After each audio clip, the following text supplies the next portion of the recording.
My husband looked across the dinner table at our 9-year-old daughter and said, "She's 9 years old and she can't even do a simple math problem. What exactly are we feeding her for?" The fork in my hand went still. Poppy's voice came out so small. "I'm sorry, Daddy." Nobody moved. Nobody breathed. The whole table just froze, like the air itself didn't know what to do next. And then the doorbell rang. I had no idea who was standing on the other side of that door, but by the end of that night, everything in our lives would change. My name is Delia. I'm 34 years old, and this is the story of the night I stopped being quiet. I'm not the kind of woman who stands out in a room. I drive a 2014 Honda with a dent above the back wheel. I pack my lunch every single day. I clip coupons on Sunday mornings while the coffee brews. I'm not wealthy. I'm not glamorous. I don't have a powerful last name or a big title on a business card. What I do have is a job I love with my whole heart. I'm an elementary school reading specialist. Every day, I sit across from kids who believe they are broken because reading doesn't come easy for them. And every day, I watch those same kids find their voice one word at a time. That work is not just a career for me, it is a calling. I married Greg 7 years ago. The early years were good enough. We laughed, we built a home, and then Poppy came, and the cracks I had been ignoring became impossible to look away from. Greg had the bigger salary, the louder voice, and all the confidence in the world. What he didn't have, what he never saw coming, was me. If you've ever felt like the person who holds everything together but gets none of the credit, subscribe right now. Tell me in the comments, do you feel seen in your own home?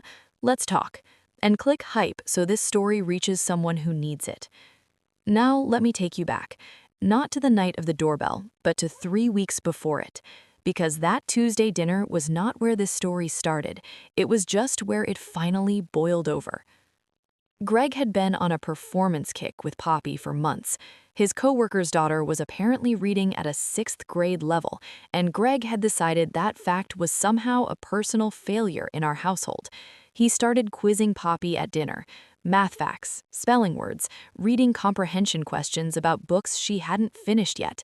Every night the dinner table smelled like tension and reheated pasta and the particular kind of dread that a child develops when she knows she's being tested before she even sits down.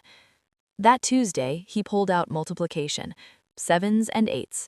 Poppy was 9. She was still working on her 5s at school, which is completely normal. I knew that. Her teacher knew that. Greg did not care. 7 times 8, he said, cutting into his chicken without looking up. Poppy bit her lip. 54? He put his fork down slowly. It's 56. Again. She tried again, got it wrong again. Her hands were shaking. I could see them shaking from across the table. Then his hand came down flat on the table. The plates jumped. Poppy flinched. "This is embarrassing. You're embarrassing this family." I put my own fork down. "Greg, she's 9. He turned to me and his voice dropped into something colder. "Don't coddle her. That's why she's soft. That's why she can't do anything right." I didn't scream. I didn't cry. I looked at Poppy, whose face had gone red and still the way a child's face goes when they are trying very hard not to fall apart in front of someone who has made them feel ashamed. I took her hand under the table. That was all I could do in that moment. 2 days later, I got a call from Poppy's teacher, Miss Reyes. She was kind about it, but direct. She told me that Poppy had been telling kids in her class something that had started to concern the school staff. She'd been saying, "My dad says I'm the dumb one." I sat in my car in the school parking lot after that call, and I did not move for 10 minutes. My daughter had been carrying that label for months. She had been walking into her classroom every morning with those words living inside her chest, and I had not known. The school had flagged it. That meant it was documented. That meant someone outside our walls had already been paying attention, and that meant this was no longer just a problem inside our home. That call changed something in me, something quiet and permanent. After that night, Greg didn't slow down. He sped up. I found out from a letter in the mail, not from him, that he had enrolled Poppy in a competitive academic summer program. He had listed himself as the sole emergency contact, sole decision maker. My name was not on a single line of that form. He had taken a document about my daughter's education and written me out of it entirely. I stood in the kitchen holding that letter and read it 3 times to make sure I was understanding it correctly. I was. A few weeks after that, our neighbors had a cookout. The kind of warm Saturday afternoon where everyone is relaxed and talking, and the kids are running through sprinklers in the backyard. Greg and I were standing with a group of neighbors, and someone asked how Poppy was doing in school. Greg laughed, actually laughed. Delia tries to help her, he said, but I mean, she works with kids who can barely read, so... He shrugged, let the sentence hang there like a joke waiting for a punchline. The table laughed, not meanly, just the easy social laugh of people who didn't realize what they had just agreed to. I smiled. I held my cup of lemonade. I said nothing. But inside me, something went cold and very, very still, like a door shutting slowly on its own. Then came the phone calls. Greg's mother started calling me every few days. Her voice had this careful, practiced softness to it, like she was reading from a script. "How are you doing, honey? Are you holding up okay? I just worry sometimes." Greg had been talking to mutual friends too, planting seeds. Delia's emotional. Delia's not stable. Delia has trouble coping. I could feel the shape of what he was building, and I knew I needed to start building something too. I bought a journal. Nothing special, just a green spiral notebook I kept inside a box of teaching materials in the back of my car. Greg would never touch that box. I started writing everything down. Dates, times, exact words. The summer program letter, the cookout comment, every phone call from his mother, every moment Poppy flinched at the table. I didn't confront him. I watched. I waited, and I started making calls. Here is what Greg did not know. While he was performing confidence and laying groundwork and acting like the outcome of all this was already decided, I had been doing something he never would have expected. I had access to our shared family laptop. We both used it for household things, bills and calendars and school forms. And one evening while Greg was at the gym, I found an email thread he had not thought to close. He had been writing to his mother and to an attorney, not a mediator, an attorney. The emails were careful and professional, but the meaning was clear. He was exploring how to limit my parental authority. He had been discussing separation terms designed to place him in the primary decision-making role for Poppy's life. He had been building a case, quietly and deliberately, while smiling at dinner. I printed every email. I printed the whole thread. And there was a voicemail. He had called his mother one evening when he thought I was asleep. I heard part of it through the wall, and I checked our phone records the next morning and called the voicemail back. His voice, calm and certain. "Poppy's falling behind because of Delia. She enables it. I'm done pretending that woman is an asset to this family." I saved it, time-stamped, stored. What Greg didn't know was that I had been a reading specialist for 11 years. I knew how to find the meaning beneath the surface of words. I knew how to read what people were really saying, and I had been reading between the lines of our marriage for months. I had already reached out to someone. I just hadn't told anyone yet. My father passed away 4 years ago. He was a careful man, a man who believed in doing things properly, and he had used the same attorney for 30 years, Raymond, retired now but still licensed. He had drawn up my parents' estate documents, handled their affairs with patience and integrity, and he had always treated me, even as a young woman, like someone worth taking seriously. I called him on a Wednesday morning from my car outside a coffee shop. I told him everything. He listened without interrupting, which is rarer than people realize. I drove to his office the following week with my folder, the printed emails, the voicemail transcript, my journal.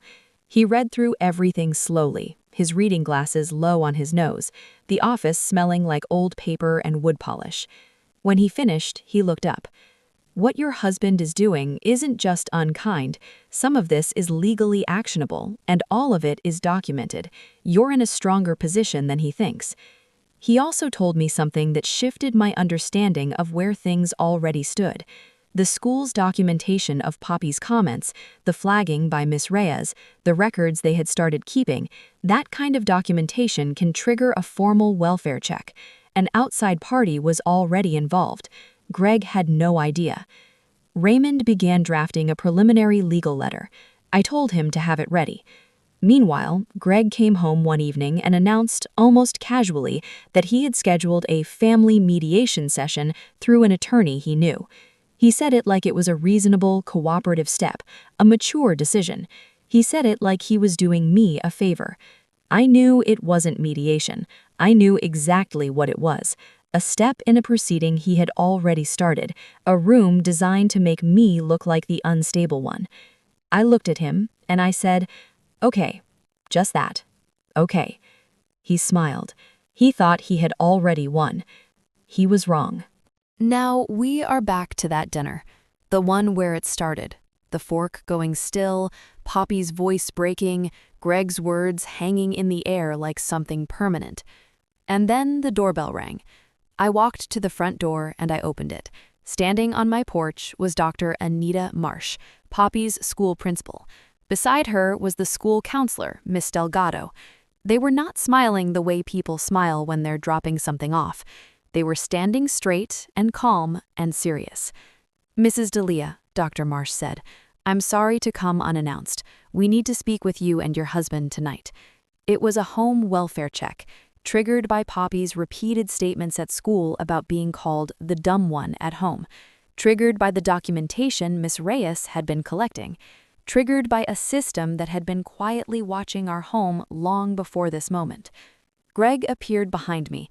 I watched his face do something complicated in less than a second. The hardness dropped, the warmth came up.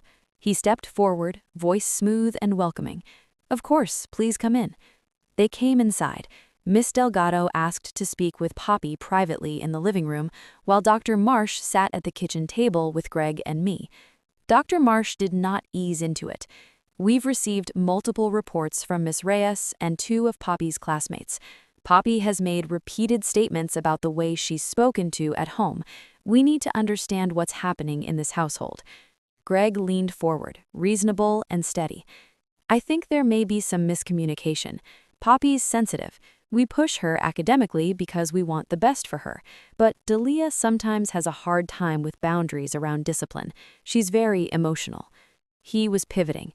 I watched him do it in real time, smooth and practiced, redirecting the conversation toward me before anyone had asked him a question about himself. I reached under the table and I picked up my folder. I set it on the table without a word. I slid it toward Dr. Marsh slowly and deliberately. "I've been documenting this for 4 months," I said. "I'd like this on record." Dr. Marsh opened the folder.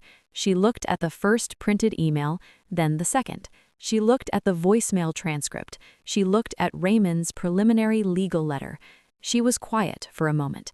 Greg's voice came sharp and fast. "You had no right to go through my things." I looked at him, not angry, not shaking, just clear. "I had every right. She's my daughter too." Greg had no next line. For the first time in a very long time, he had nothing prepared. Dr. Marsh and Miss Delgado stayed for nearly an hour. Before they left, they asked for copies of everything in the folder. They took them. The school was now formally and officially involved. The documentation was out of our house and in their hands and on record in a way that could not be undone. Greg stood in the kitchen after they left and looked at me like he was trying to figure out when the plan had changed. I didn't explain it to him. I just went to check on Poppy. In the weeks that followed, Greg moved out, not because I demanded it, because Raymond's letter and the school's formal documentation had made the legal strategy Greg had been quietly building completely fall apart. The narrative he had been constructing, the one where I was unstable, where I was the problem, where he was the reasonable parent, had nowhere left to stand. He left on a Thursday, took 2 bags, and said he'd send someone for the rest. Poppy started meeting with Miss Delgado every week.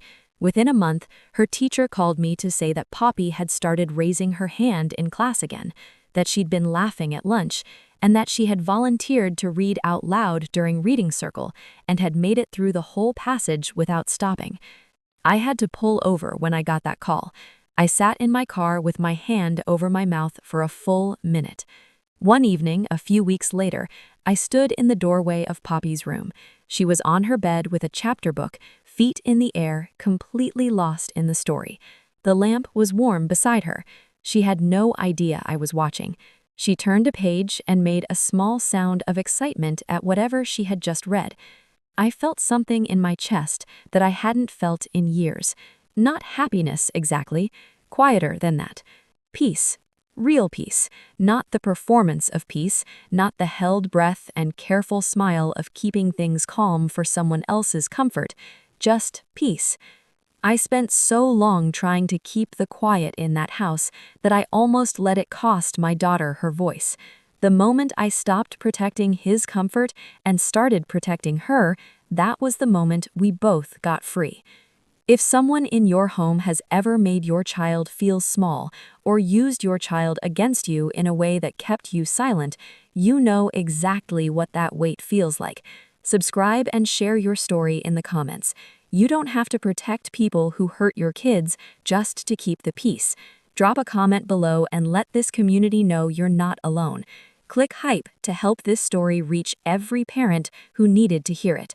Standing up for yourself is tough. If you've been there, subscribe and become part of our community.